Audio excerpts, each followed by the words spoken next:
friends, I'm sorry I haven't been blogging lately. I promised myself that as a blogger I would never say that, and here I am saying it. So I'm sorry I haven't blogged. I wouldn't say that I've been hosed, but I would say I've been preoccupied.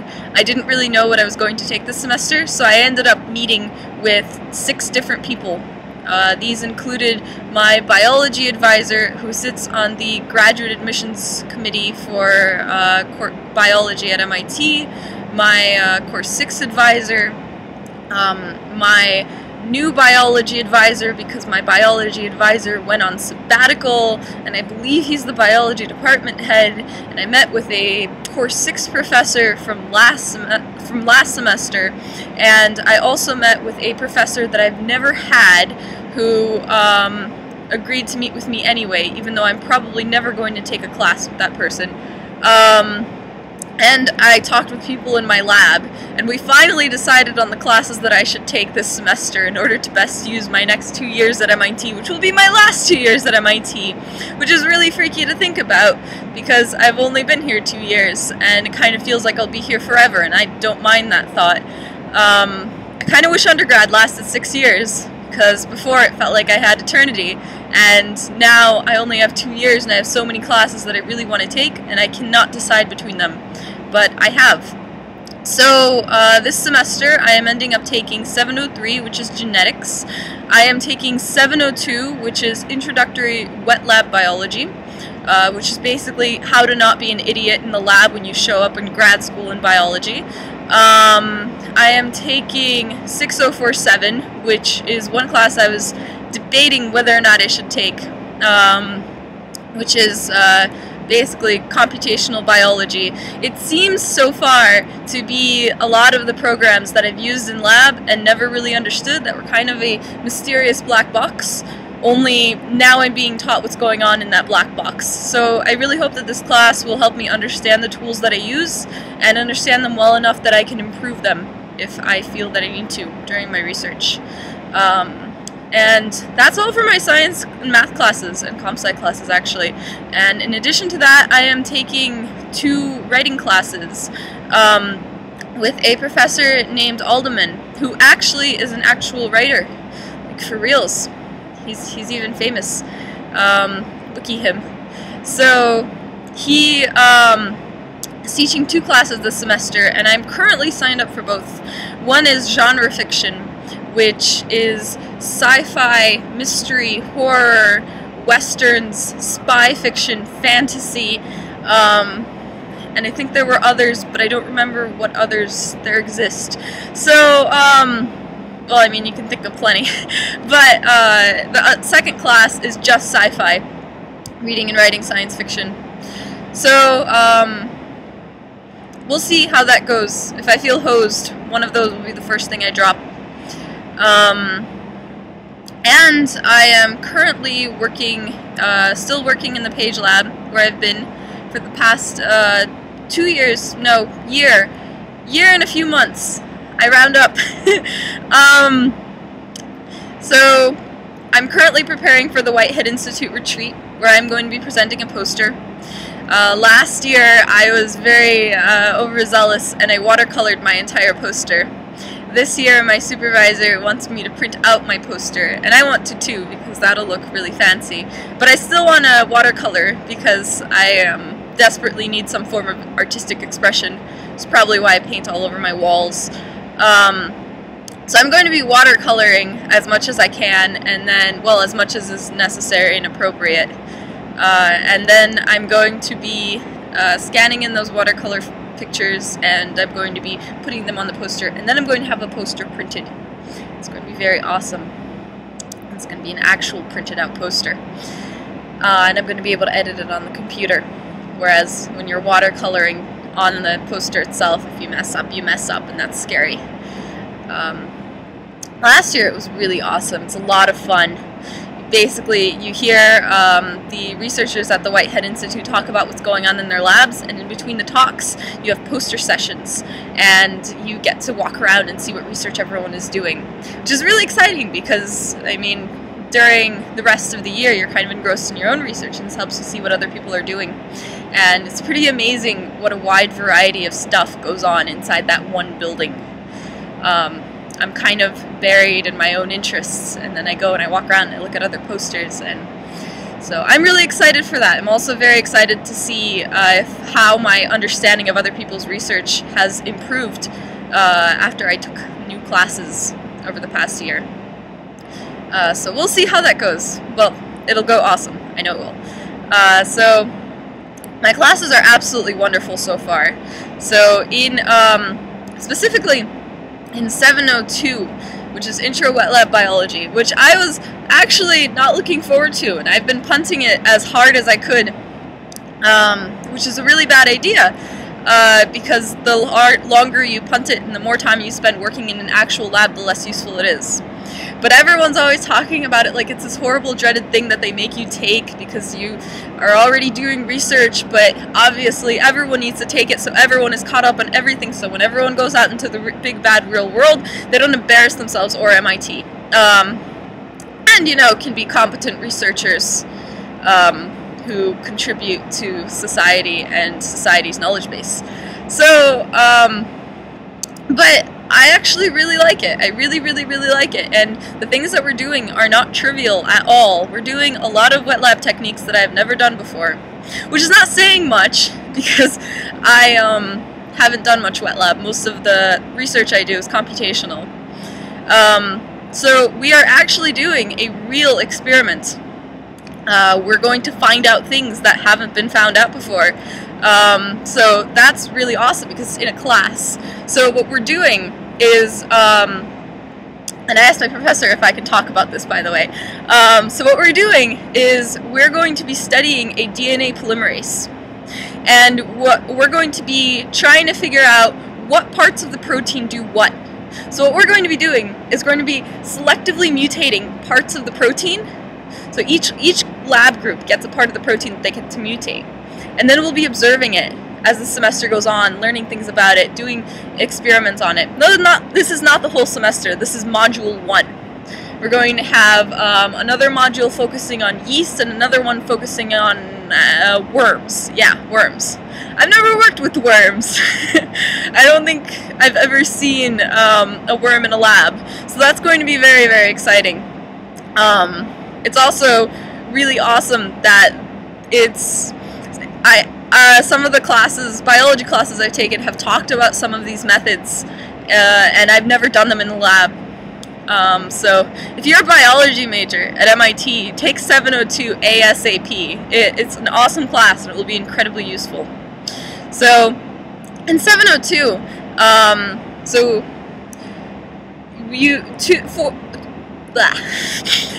two of the 3 other people at my bench are living at Wilk, which is very exciting because I've always wanted to check out Wilk, but I've always been too shy or too hosed, or maybe that was just an excuse to go check it out, even during their recruitment events. So I got to talking to them, and one of them is Russian, and we connected that way, and then I went and visited, and she gave me a tour, and I met a lot of awesome new people.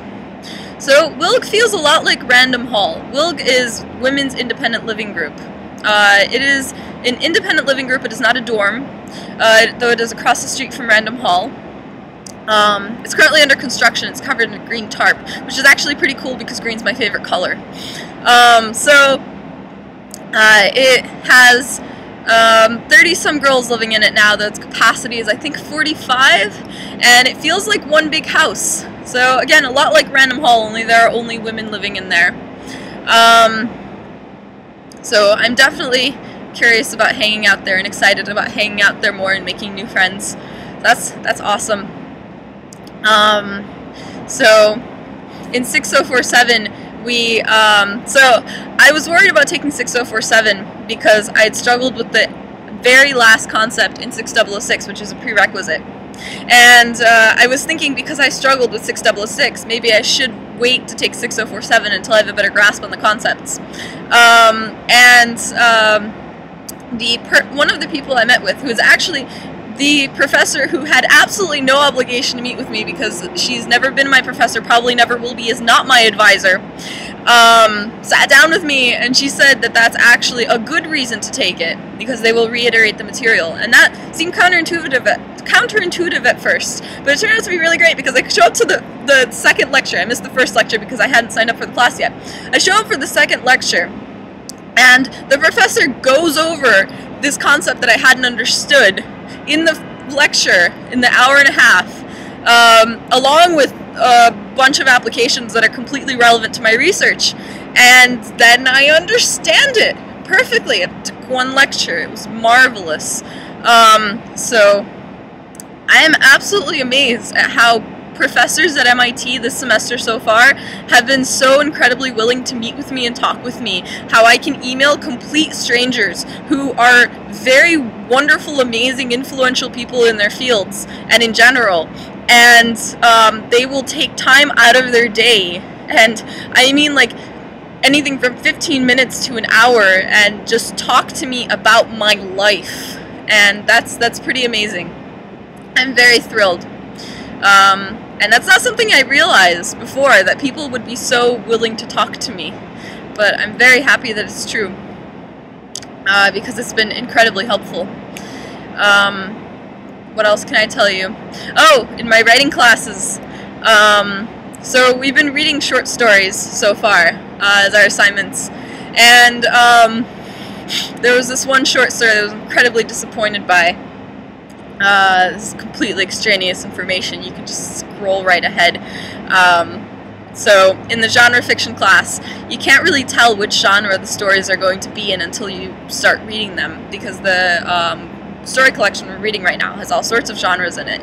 And I was reading this one story, and it was about female pilots in the 1940s, and about the discrimination against female pilots in the 1940s, and about how they kept talking about flying to a city called Romulus, and I kept thinking that this was going to be World War II in space, and then halfway through the story, it turns out that Romulus is in Michigan, and there are no spaceships, and there never were any spaceships, and they were never going to fly anywhere. And I was incredibly disappointed. It was the most anticlimactic story I've ever read. Because really, how can you compete with World War II in space? So, I really, really adore the professor, Joe Alderman, because, I mean, I've never interacted with a writer that I admire in person, for real. And it's so amazing to just talk to him, and he's a real person. Writers are real people. People I look up to are real people. And they teach classes at MIT that I can take. So, one thing I found really amazing, he showed us his writing notebook where he's working on his next story. And he still writes in longhand. He writes his stories in longhand, and then he types them up. And I find it interesting that his style of writing process is completely different from mine. The way I write is I outline thoroughly, and then I fill in sub-outlines in the outline, and then I fill in more sub-outlines, and then I just go through and I turn the bullet points into sentences and ideas that connect to each other, and then suddenly it's an essay, or it's a story, or it's a description of something, and that's how I write everything. So the result is that I write in word processor. I cannot imagine writing in longhand, simply because I would outline and then I'd have arrows, and I've tried, but I edit so extensively. Every single word. I'm so obsessed with this thesaurus. I'm so obsessed with this thesaurus. So I tried keeping a writing journal, a physical one. I mean, I have one on my computer, and it's a little disturbing because at this point it's like 90 pages long, and none of it's complete. But I tried writing in longhand, and it was just almost entirely composed of cross-outs and arrows until the point where I couldn't really read what I had written because there was no order to it, and it was all scribbles everywhere. And then I gave up on that. But Joe Alderman's writing is not like that at all. He writes in longhand. He thinks about it before he writes it down. He thinks about every single word. And then he doesn't have crossouts, he doesn't have arrows, he doesn't have that many edits. I mean, he has a handful of crossouts, but that's it. And I find that so impressive, and he told me that the work is really just about 3 pages per day. And I just can't imagine being able to work like that, to think so thoroughly about every word before I put it down, and how much time it must take if a third of a day goes to 1 page. And then it's just done. That's so amazing. Most of my time goes to editing, and it's my favorite part. So I really like comparing myself to him and thinking about how writing works for him, for me, how it might work for me. I have a secret, well, not so secret desire to be a writer someday. I mean, I love science. I really want to go into science. Ideally, I would love to be a professor in computational biology. I like teaching, the teaching I've done, which has, I guess, not really been that applicable to teaching in college. I mean, I'm in college right now, but and I've worked mostly with middle schoolers in an academic setting, and especially with canoe camps, which mostly consisted of keeping things fun, keeping things under control, and rescuing people when they fall out of their canoes, and mostly doing canoe-over-canoe rescues, a lot, constantly, for 8 hours a day. That was intense. But anyway, I would really like to be a writer on top of that, kind of as a side career, I guess. I'd really like to write science writing. I mean, my ultimate dream is I am a computational biology professor somewhere. I'm happily married and have a family, and I write a column for something, I don't know, Technology Reviewer, Scientific American, and I also write novels of all variety, sci-fi novels and memoirs. So maybe, who knows, big dreams. But that's my ideal world. So Alderman actually told us about how writing is his primary career, and teaching as a professor at MIT is something he just does for fun. And it's ended up enveloping, he said, about 1/3 of his life time, as in his daily time. And I'm kind of wondering what it would be like to have it be the opposite. Have writing be the thing that you do just for fun, that's not your livelihood. I'm really curious about the difference between those two styles of prioritizing. So, we'll see. I'm having a lot of fun so far. So I also wanted to talk about politics, actually. So, we've had the Republican National Convention and the Democratic National Convention recently. And I watched all of the Republican National Convention. Not all of it, most of it. And I couldn't watch as much of the Democratic National Convention because classes were starting.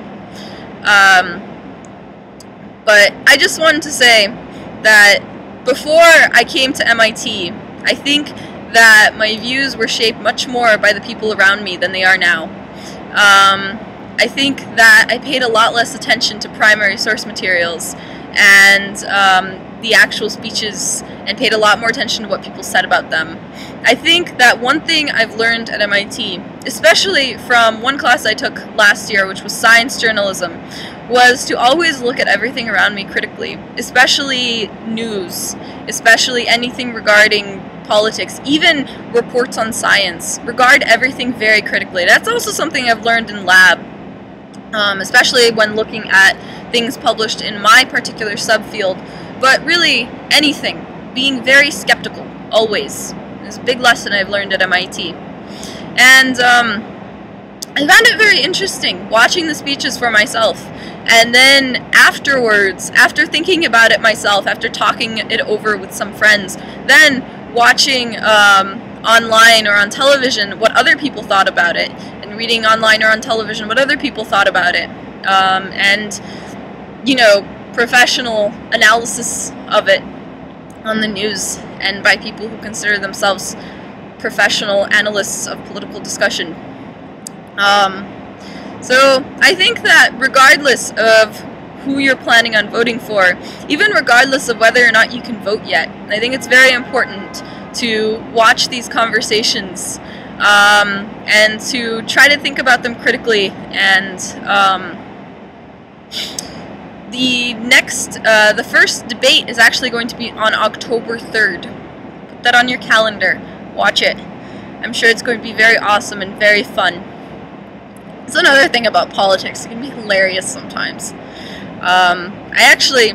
I didn't even really watch the news before I came to MIT, and it's kind of fallen through since classes started. But toward the end of the summer, I was trying to watch the news every morning and be more aware of my surroundings, which is something I admittedly really need to work on, being more aware of my surroundings. I'm the kind of person who tends to get buried in my anything I'm working on, really. If I'm sitting at my computer in a room, I won't really pay attention to what's going on in the room, and I think I find it very easy to I've always found it very easy to work on one task for a very long time, but I found it very hard to switch tasks. So, say, in high school, I would do all my homework for the week over the weekend in one long stretch, because I just found that easier than switching tasks. And it's the same case now.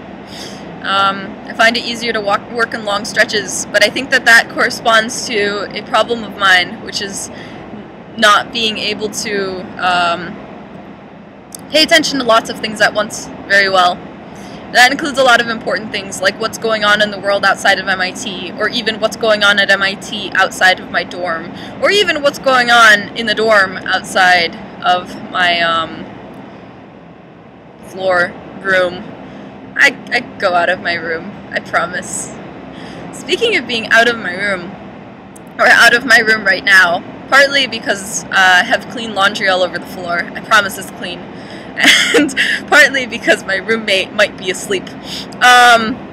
So, if you think those are sunflowers behind me, it's because they are. We're on Random Hall's roof deck right now. I'll show you Random Hall's roof deck. So, we have plants, which a lot of them belong to the housemaster, Nina.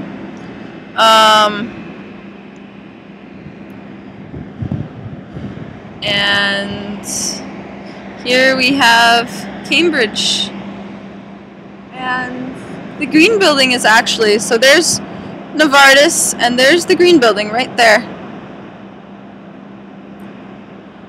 Then we'll keep rotating. We have more lights, more Cambridge, more plants, and then we're back.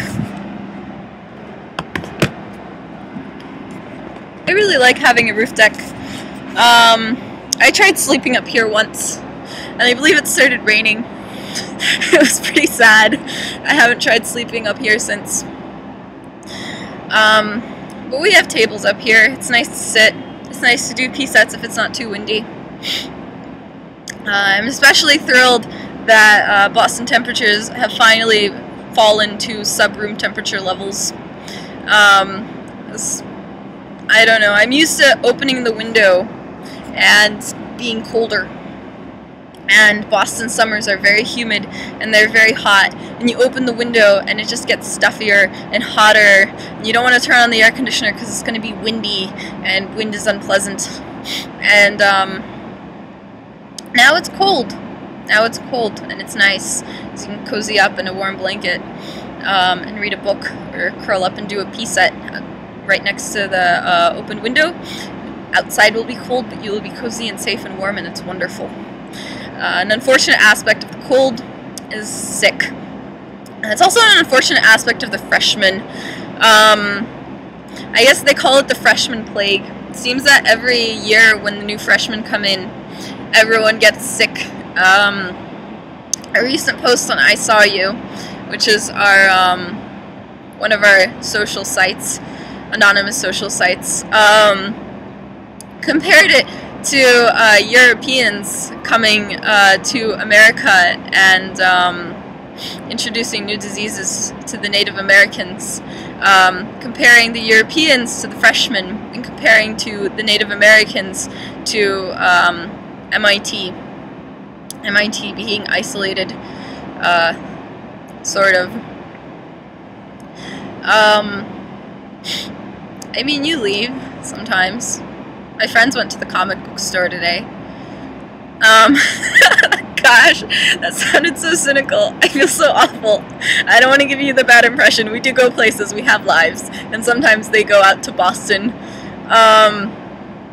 So, let me think. What else did I want to talk about? Right, I wanted to tell you about a very exciting thing that happened. REX, Residence Exploration Weekend. Week, I don't know, it's been shortened. But it's kind of freshman orientation when freshmen are invited to explore all of MIT's dorms and independent living groups and frats and sororities. Well, actually, I think frat and sorority rushes later. I'm the wrong person to ask about that. The only frat I'm in is Alpha Phi Omega, which is not a real frat. I mean, it is a real frat, but we don't live together. And we're co-ed, and we're a service fraternity. So, hopefully I'll be blogging about that later. I'll tell you more about what I'm going to be blogging about later. So, we had residence exploration, which was a lot of fun. I didn't participate in it very much, but I do have some fun clips to show you. There was LN2 ice cream, liquid nitrogen ice cream, which Random really likes to do. A lot of people in Random Hall are liquid nitrogen trained. And Random Hall does liquid nitrogen events every campus preview weekend and every residence exploration week, and it's we do multiple ones, in fact, and it varies from liquid nitrogen ice cream, and I think there's also like deep fried liquid nitrogen ice cream, and it's fun to like stick a rose into the liquid nitrogen and break it. It's really pretty. So that's how you want to open it? That's so cool. Got about one more bowl for now.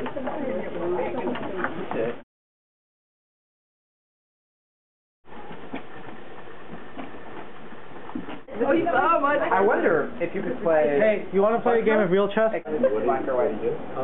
It won't benefit. One damage. Okay. So then we also have had a lot of board games. It seems that one thing that really connects a lot of randomites together is board games. I can't really tell you one thing that defines Random Hall. I would guess that board games is one of them, but that would be a complete lie because, for example, I don't really play board games that much. But I live here, and I think I fit in quite well. There was also making things out of duct tape. There was making jewelry out of electronics. We had a rave. There was tons of everything. Destiny, an all-boys floor on the first floor. We have 2 floors per every floor. That's why it's an all-boys floor on the first floor and not the all-boys first floor, though the first floor is all boys. So Destiny had an event called ASCAR, which they bought a tiny car that you sit on and you drive it, and it can't drive in reverse, and our hallways are pretty narrow, and that car was not very narrow. So it was pretty ridiculous. It was pretty ridiculous. So here's some videos of Corey, my boyfriend, trying to drive the thing, and then short clip of me trying to drive the thing. I'm not going to include more of me trying to drive the thing because it's really embarrassing.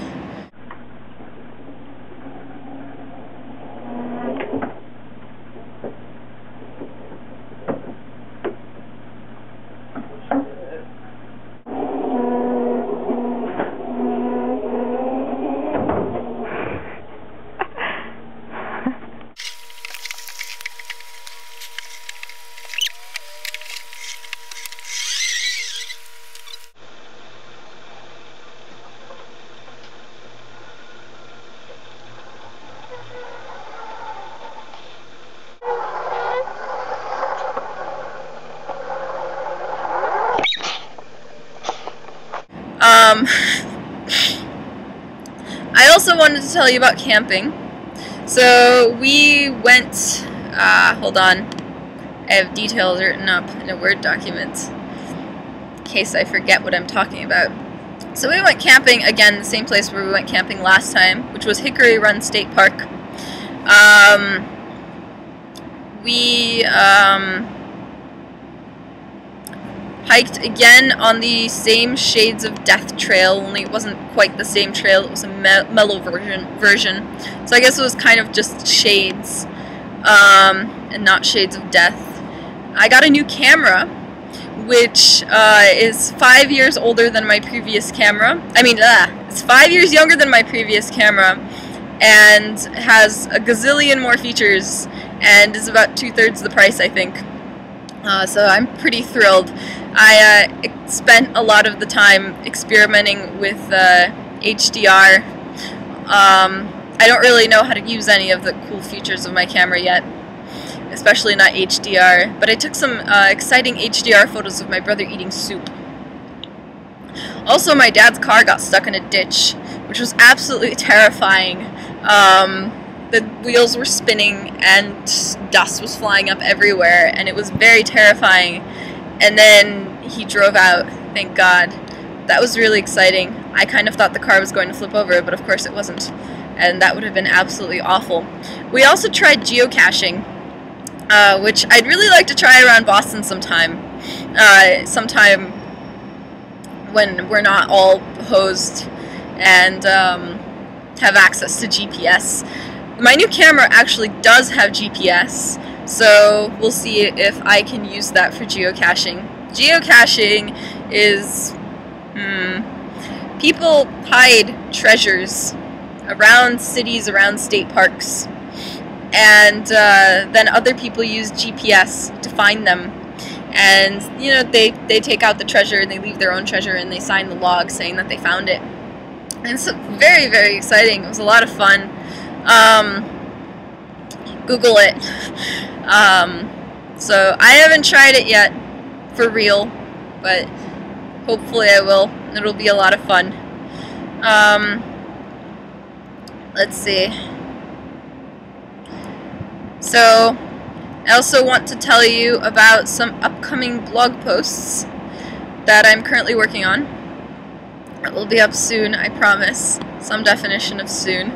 So, first of all, I want to blog about some things that I learned in Israel, both this summer and last summer when I was there. Some experiences that I had, positive and negative. I want to write up some advice for incoming freshmen, and I've already outlined, it's ridiculous. I have about 30 pages of blog posts that are outlined but not put into sentences. It's really ridiculous. But anyway, outlined advice for you guys who are writing admissions essays right now.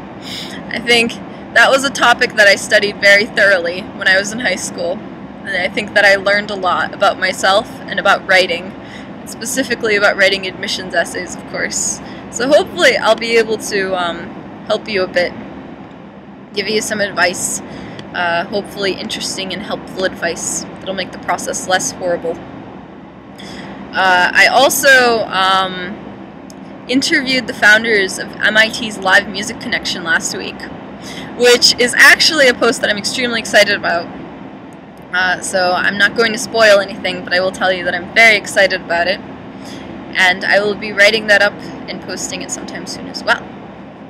So that is updates from me. Please do solve the riddle above. My dad told it to me while we were camping, and he told it to me in the form of coins. And he also told me that he had gotten, he doesn't remember when he got the riddle, but he thinks it was like sometime around the 80s, early 80s. So this is an old riddle, and at least it's been to Russia. I'm sure it's been other places too. So I thought it was really fun to solve. I thought it was really fun. So solve the riddle above. And also last week's riddle, which my mom posed to my little brother, actually. And it was from the math textbook that she teaches him. It's a Russian math textbook. My little brother goes to public school, and my mom, so my little brother goes to a very good public school that teaches math very well, but doesn't teach really problem-solving skills that you'll need later in college. At least I've found. So my mom is supplementing my brother's learning with the Russian math textbooks.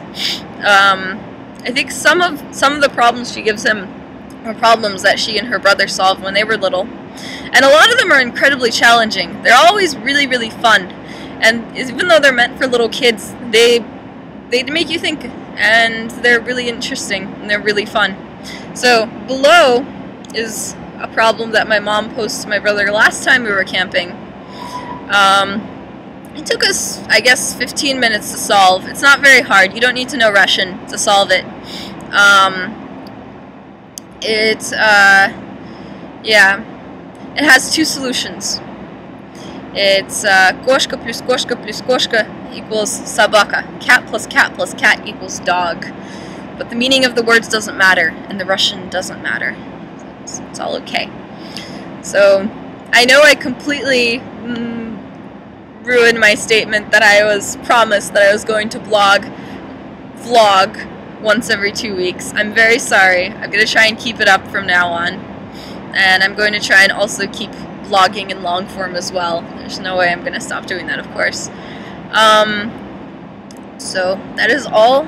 See you in 2 weeks, and see you in long form, vlogging form in the interim.